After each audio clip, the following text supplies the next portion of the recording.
Welcome two KG classes. हम लोग इग्नू की हिस्ट्री की book India from mid 18th to mid 19th century को कवर कर रहे हैं। इससे पहले मैंने इस बुक के यूनिट 1 और यूनिट 2 के कुछ पार्ट्स को डिस्कस कर चुका है। जैसे यूनिट 2 का ये पार्ट 3 है, पार्ट 1 और 2 डिस्कस मैंने कर दिया है। पार्ट 1 और 2 में हमने देखा कि मुगल डिक्लाइन क्यों हुआ। पार्ट 1 में इसको मैंने देखा। पार्ट 2 में हमने प्रोविंशियल एडमिनिस्ट्रेशन को देखा और मुर्शिद कुली खान के बारे में जाना। मुर्शिद कुली खान और शुजाउद्दीन के बारे में जाना। नेक्स्ट में हम अलीवर्दी खान के बारे में जानेंगे। अगर आपको पीछे का वीडियो देखना है तो मैंने इसे प्लेलिस्ट में डाल रखा है, आप वहाँ से इसे देख लें। चलिए आगे देखते हैं क्या क्या पढ़ना है। जैसे हमने ये बुक का इंडेक्स है, यूनिट 2 का ये इंडेक्स है, जिसमें से 2 पार्ट निकल चुके हैं, ये तीसरा पार्ट है। पिछले 2 पार्ट में हमने Bengal and Awadh under the Mughal ये पढ़ लिया। बंगाल टुवर्ड्स ऑटोनॉमी मैं कवर कर रहा हूँ। ये देखिए यहाँ, इसमें हमने मुर्शिद कुली खान के बारे में पढ़ लिया, शुजाउद्दीन के बारे में मैंने पढ़ लिया। अब ये अलीवर्दी खान है। अलीवर्दी खान के बारे में आज हम लोग डिस्कस करेंगे कि मुर्शिद कुली खान के टाइम में बंगाल क्या था, अलीवर्दी खान के टाइम में बंगाल क्या था, और उसके बाद फिर बैटल ऑफ प्लासी हम लोग पढ़ेंगे और बक्सर का युद्ध भी हम लोग पढ़ेंगे। तो आज हम लोग अलीवर्दी खान के बारे में फोकस कर रहे हैं। ये भी एक काफ़ी इम्पोर्टेंट फेस है, इसे हम लोग आज जानेंगे।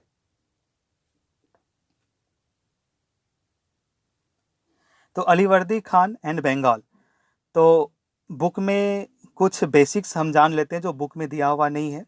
जैसे अलीवर्दी खान का जो रियल नाम था वो था मिर्ज़ा मोहम्मद अली, और इनका जन्म हुआ था 1671 में, डेथ होता है 1756 में।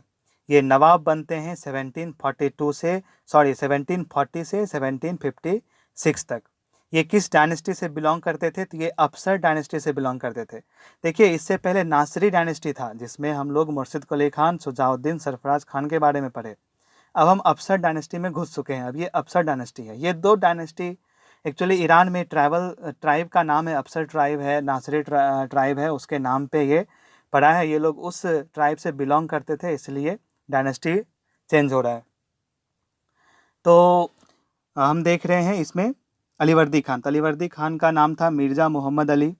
इनको टाइटल मिला था अलीवर्दी खान, एक्चुअली नाम दिया गया था किनके द्वारा? तो शुजाउद्दीन के द्वारा 1728 में। तो अलीवर्दी खान के पापा का नाम था मिर्ज़ा मोहम्मद मदानी, और इसका नाम जानिए तो शाह कुली खान, ये 2 नाम था। तो मिर्ज़ा मोहम्मद मदानी से ये फेमस थे। ये आजम शाह के ऑफिस में एम्प्लॉयड थे कौन? इनके पिता मिर्ज़ा मोहम्मद मदानी। और ये आजम शाह कौन थे? आजम शाह थे औरंगजेब के सबसे बड़े बेटे, जो कि औरंगजेब के डेथ के बाद गद्दी पे कुछ दिन के लिए बैठे थे। बैठे नहीं थे, बैठने की कोशिश कर रहे थे, आजम शाह। तो आजम शाह के कोर्ट ऑफिस में इनके पिता काम करते थे। तो 1728 में शुजाउद्दीन जब दीवान था, तो उन्होंने इन्हें अलीवर्दी खान को फौजदार बनाया राजमहल प्रोविंस का, जो बंगाल में पड़ता है, और उसको टाइटल दिया अलीवर्दी खान। अब समय आता है 1733 का। 1733 में ये बिहार के डेप्यूटी दीवान बनते हैं, और इनका कुछ टाइटल्स है, जैसे शुजा उल मुल्क, हीरो ऑफ कंट्री। इसका मीन्स हुआ हीरो ऑफ कंट्री। शुजा उल मुल्क टाइटल है, जिसका अर्थ है हीरो ऑफ कंट्री, कंट्री का हीरो। दूसरा टाइटल है हसीम उल मुल्क। हसीम उल मुल्क का मीन्स हो गया सॉर्ड ऑफ स्टेट, किसी भी राज्य की तलवार। मजबूत मजबूत टाइटल इसको मिला था। महाबत जंग, जिसका हिंदी है मीनिंग है हॉरर इन वॉर, मतलब जंग में डर फैलाने वाला, डर। तो ये इनके कुछ टाइटल्स थे। और रैंक जब ये बंगाल में थे तो इनको रैंक मिला था 5,000 का। ये मनसबदारी का एक रैंक था, 5,000। ये काफ़ी बड़ा रैंक, बहुत बड़ा रैंक था ये। इससे बड़ा तो 7,000 का रैंक था, वो भी काफ़ी रेयर ही मिलता था, लेकिन ये बहुत बड़ा रैंक था। और इनके टाइम में होता है एक फेमस बैटल ऑफ बर्धमान, जिसमें मराठा और इनके आर्मी के बीच युद्ध होता है, जिसमें इनकी डेथ हो जाती है, हार हो जाती है, और फिर मराठा उड़ीसा को कैप्चर कर लेता है। ये कुछ बेसिक्स हैं। बुक में क्या है हम अब उसे देखेंगे, ठीक है। तो Alivardi's regime added a new dimension in the relation between Mughal. तो ये एक अलग तरीके का शासन करते हैं, जिस तरह से मुर्शिद कुली खान किया करते थे उस तरह से नहीं, ये कुछ अलग किए, ये रिश्ता तोड़ना चाहे सेंटर से, पूरी तरह से तोड़ना चाहे, ठीक। जैसे देखिए Alivardi also obtained imperial confirmation of his position like earlier. जिस तरह से पहले के जो दीवान होते थे वो नवाब होते थे, जो गद्दी संभालते ही अपना कन्फर्मेशन भेजते थे एम्पायर को, तो ये भी भेजे, लेकिन वर्चुअली ये रिश्ता तोड़ने की कोशिश कर रहे थे, वो हम आगे देखेंगे कैसे। अब हल्का सा देख लीजिए। The major appointment in the provincial administration were made by Alivardi himself without any reference to the Mughal empire. बिना मुगल एम्पायर के किसी भी तरीके के रेफरेंस के, बिना किसी सलाह के ये अपने ऑफिशियल्स को अपने आप चूज करते थे। इससे पहले वाले चूज करते थे, हाँ ठीक है चूज कर लेते थे, लेकिन फिर भी ये एक तरीके से नोटिस पहुंचा देते थे एम्पायर के पास, लेकिन ये वो नहीं कर रहा था। ये अब डायरेक्ट अपने मन से जिसको अपॉइंट करना है अपॉइंट किया, और बताने की ज़रूरत नहीं है एम्पायर को, इस तरह से ये अपॉइंट करते थे। देखिए previously it was through these appointments that the empire tried to enforce authority in the provinces. तो अपॉइंटमेंट में जब एम्पायर अपना हल्का भी भूमिका निभा रहा होता था, तो उनको लगता था कि कुछ ना कुछ मेरा अधिकार तो है, मैं एम्पायर हूँ और बंगाल मेरे अंदर है, क्योंकि मैं वहाँ के ऑफिशियल्स को अपॉइंट कर रहा हूँ। भले ही वहाँ के जो नवाब हैं वो अपॉइंट करते हैं, लेकिन वो मुझसे सलाह लेते हैं। इससे एम्पायर को कुछ लग रहा था कि मैं एम्पायर हूँ और बंगाल मेरे अंदर है, ये उसको भी ख़त्म करने का कोशिश कर रहा था। ओके, जैसे ये अपने चॉइस का डेप्यूटी नवाब पटना में अपॉइंट करता है, कटक में और ढाका में अपॉइंट करता है, बिना एम्पायर के पूछे, बिना उनसे सलाह लिए डायरेक्ट ये अपॉइंट कर देता है। To manage the revenue administration he appointed a large number of Hindus as मुस्तदी और आमिल और लोकल दीवान। ये बहुत ज़्यादा संख्या में लार्ज नंबर ऑफ हिंदूज को ये दीवान बनाते हैं, ठीक है, अपने मन से।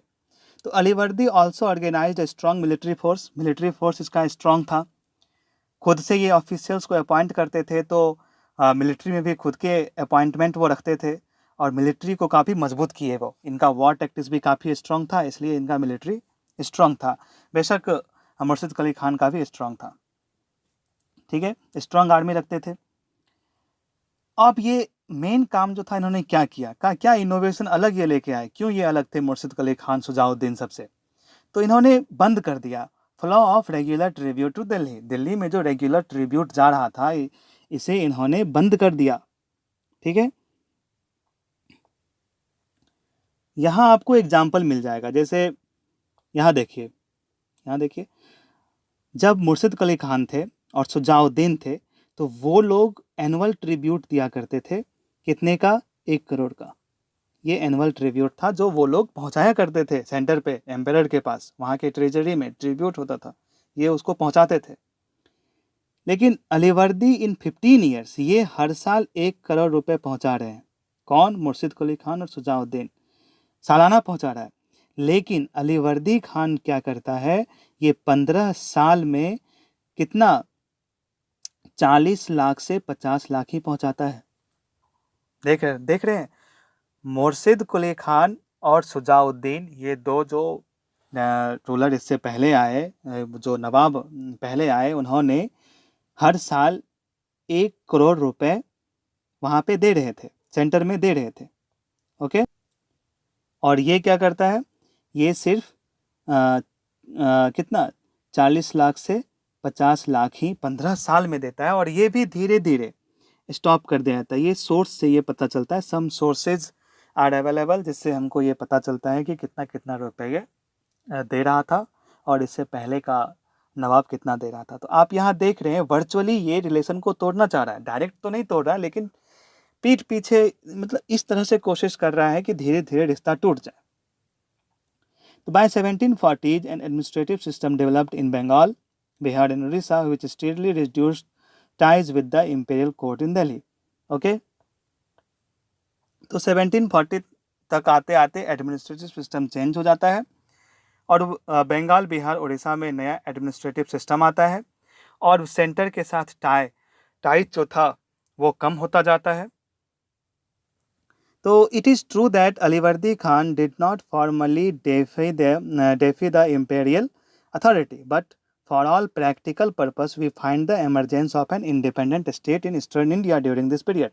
तो हम ये बोल रहे हैं कि वो डायरेक्टली तो रिलेशन नहीं तोड़े, ओके, सेंटर से वो डायरेक्टली रिलेशन को नहीं तोड़ते हैं, लेकिन अगर हम देख रहे हैं सोर्सेज से, अगर हम लोगों को पता चल रहा है तो उससे हमें ये पता चल रहा है कि वो रिश्ता तोड़ रहे थे, ठीक है, जिससे यहाँ देखिए, but for all during this period two important form of imperial control over province, payment and annual tribute to the emperor and appointment of higher official provincial officials by the emperor. जैसे देखिए, payment province को ये नहीं कर रहे थे regular, जैसे आप देख रहे हैं, जैसे मुर्शिद कुली खान हर साल 1 करोड़ किया करता था, ये 15 साल में 40 से 50 लाख किया। पेमेंट रेगुलर नहीं था। अपॉइंटमेंट ये अपने मन से कर रहा था, ठीक है, बिना एम्पेरर को कंसल्ट किए ये पेमेंट कर रहा था। तो इससे क्या पता चलता है कि ये धीरे धीरे रिश्ता तोड़ रहा है, जो हम पहले डिस्कस कर चुके हैं, ये वही बात यहाँ पे लिखा हुआ है, ओके। आगे है, however Alivardi had faced 2 strong external threat. इनके टाइम में 2 एक्सटर्नल फोर्सेस से इनको डर था। एक था मराठा से डर था, मराठा से युद्ध भी हुआ था, बैटल ऑफ बर्धमान जो मैंने आपको बताया था, और दूसरा था अफगान से भी इसका युद्ध होता है। तो बर्धमान में मराठा से इसकी सेना हार जाती है, जिससे अलीवर्दी खान को अपना उड़ीसा वाला जो प्रोविंस था ये मराठा को दे देता है, ताकि मराठा वहीं तक रहे, उससे आगे बंगाल को कवर ना करे, और बदले में चौथ भी उड़ीसा के साथ साथ चौथ भी देना होता था। चौथ क्या था? तो चौथ ये 1/4 होता था किसी भी प्रोड्यूस का, जैसे 25%, 1/4, हाँ 1/4 होता था रेगुलर टैक्स, एनुअल लिया जाता था चौथ। तो ये चौथ भी देता था इस बैटल के बाद, और उड़ीसा प्रोविंस भी उसके मराठा को दे दिया, ताकि वो बंगाल पे फिर से अटैक ना करे। तो आगे हम देख लेंगे, one from the Marathas and the other from Afghans. ये 2 मेजर पॉलिटिकल फोर्सेस थे, ये एक्सटर्नल डर था, ये थ्रेट था। When he was trying to consolidate his base in Bengal, जब वो अब बंगाल में अपने बेस को मजबूत करने की कोशिश कर रहा था, after stabilising their control over most of central India, Maratha were trying to extend their control beyond central India. जब अलीवर्दी खां अपने आप को स्ट्रॉन्ग कर रहा था, हम लोग इससे पहले देखे उनका मिलिट्री काफ़ी स्ट्रॉन्ग था, उसी वक्त मराठा में भी हलचल था। मराठा भी काफ़ी स्ट्रॉन्ग होता जा रहा था, अपने एरिया महाराष्ट्र में वो स्ट्रॉन्ग हो चुका था। अब वो सेंट्रल इंडिया को पे पकड़ बनाना शुरू किया था। तो उसी तरफ इनका ध्यान आता है, किधर? बंगाल की तरफ। काफ़ी रिच सोर्स था ये रेवेन्यू का, एग्रीकल्चर काफ़ी होता था यहाँ पे, बहुत ज़्यादा होता था, ठीक। तो they were forcefully collecting chauth from the neighbouring state, ठीक। वो क्या करते थे, अपने पड़ोसी को या फिर किसी भी प्रोविंस पे अटैक करते थे, वहाँ जीतते थे और फिर वहाँ से चौथ वो कलेक्ट करते थे। तो guided by the dream of the Maratha Empire and the desire for wealth, the Maratha attacked Bengal 3 or 4 times during the period 1742 to 1751। 1742 से लेके 1751 तक ये 4 बार बंगाल पे अटैक करता है, 4 टाइम्स, ठीक है। कौन? मराठा अटैक करता है, ताकि वहाँ से उसका ढेर सारा इकोनॉमी स्ट्रांग होता था, काफ़ी रिच रेवेन्यू सोर्स था ये। यहाँ पे एग्रीकल्चर काफ़ी ज़्यादा होता था, तो यहाँ से रेवेन्यू आने के चांसेस ज़्यादा थे। तो यह यहाँ पे बार बार अटैक किया, 1442 से लेकर के 1451 तक। इसी बीच 1751 में जो लास्ट टाइम था, उसमें युद्ध होता है, बैटल ऑफ बर्धमान होता है। इसमें अलीवर्दी खान का सेना हार जाता है और मराठा की जीत होती है। इसके लिए वो अलीवर्दी खान जो है वो 12 लाख रुपए ट्रिब्यूट देता है मराठा को, और उड़ीसा उसको दे दिया जाता है, ताकि वो अब फिर से बंगाल पे हमला ना करे। एक सिक्योरिटी के लिए उड़ीसा दे दिया गया, और फिर 12 लाख रुपए दे दिया गया, और चौथ जो ये दे रहा था, ठीक है, चौथ जो दे रहा था वो तो दे ही रहा था। वो तो मराठा का रूल था, जहाँ हमला अटैक करेगा, अगर उसको उस प्रोविंस को मराठा से फिर से वॉर नहीं करना है तो वो चौथ दिया करता था। ओके, तो ये बैटल ऑफ बर्दवान तक यहाँ देखिए मराठा के साथ ये पहला था, ये पहला था मेजर थ्रेट, और ये दूसरा मेजर थ्रेट था अफगान से। अफगान के साथ क्या हुआ था, अफगान भी इस पे अटैक कर रहा था। अफगान से क्या था, another formidable threat that Alivardi had to face was from the rebel Afghan troops. ये रेबल अफगान ट्रूप से डर था कि ये काफ़ी ढेर सारे नंबर में हिंदू ऑफिशियल्स का अपॉइंटमेंट किए थे और ढेर सारे मुस्लिम जो थे उसको हटाया भी था। तो मुस्तफ़ा खां इसका लीडर था। मुस्तफ़ा खां जो कि अफ़गान जनरल था, ये डिसमिस्ड अफ़गान ट्रूप्स जितने भी थे आर्मी में, डिसमिस्ड अफ़गान ट्रूप्स उसके साथ मिल करके एक बैटल होता है, जिसमें हालांकि इसमें अफ़गान की हार होती है और अलीवर्दी खान जीत जाता है, लेकिन ये क्या होता है, लंबा वॉर चलता है, तो लंबे वॉर के वजह से इकोनॉमी काफ़ी डिस्टर्ब होता है और इससे अलीवर्दी खां और बंगाल का कमजोरी दिखता है। अब यहाँ पे सिर्फ अलीवर्दी खां कमज़ोर हुए, तो अब जिस तरह से मुग़ल कमज़ोर हुआ तो प्रोविंस आया, ऑटोनोमस स्टेट आया। अब अगर ऑटोनोमस स्टेट जो कमज़ोर हो रहा है तो वहाँ भी रिश्ता बनाया गया था मजबूत मजबूत ज़मींदार से, और वो सारे ज़मींदार कभी कभी पॉलिटिकल मैटर में अपने आप को उसमें बिजी रखते थे, उस अफेयर्स में अपने आप को रखते थे। तो क्योंकि ये इकोनॉमिक रूप से अगर कमज़ोर हुआ तो लोकल ग्रुप्स जो थे, ज़मींदार मर्चेंट्स, ये जो लोकल ग्रुप्स थे ये सब स्ट्रांग हो गए और वो फिर से अपना आधिपत्य दिखाने लगे बंगाल में। अब ये थोड़ी कमज़ोर हो जाता है, इसके बाद तो ज़मींदार स्ट्रांग होता है, मनी लेंडर सब स्ट्रांग होता है, जगत सेठ सब ये सब स्ट्रांग होता है, ये सब कमज़ोरी अलीवर्दी खान की दिख जाती है। तो अब समय भी आ गया, अलीवर्दी खान 1756 तक रहते हैं, इसी तरह से वो रहते हैं। 1756 में उनका डेथ हो जाता है और सिराजुद्दौला वो फिर से गद्दी संभालते हैं। तो ये अलीवर्दी खान के बारे में ये लेक्चर था जिसे हम लोगों ने देखा। इसके बाद जो हम लेक्चर आगे पार्ट लाएंगे वो रहेगा सिराजुद्दौला और उससे जुड़ा बैटल ऑफ प्लासी। ठीक है, सिराजुद्दौला और बैटल ऑफ प्लासी से जुड़ा हुआ हम चर्चा करेंगे, दोनों को एक साथ जोड़ के। तो प्लासी और बैटल, इसको हम डिटेल से अगले वीडियो में डिस्कस करेंगे। फिर बचेगा बैटल ऑफ बक्सर, और बक्सर के बैटल को इसके बाद हम डिस्कस करेंगे। तो यूनिट थोड़ा लंबा है और डिटेल से पढ़ना होता है, वीडियो भी बहुत लंबा पढ़ाई में सही नहीं रहता है, तो हम पार्ट वाइज बनाते जा रहे हैं ताकि आप लोग अच्छे से पढ़ें। तो आज के लिए इतना ही था। Thank you.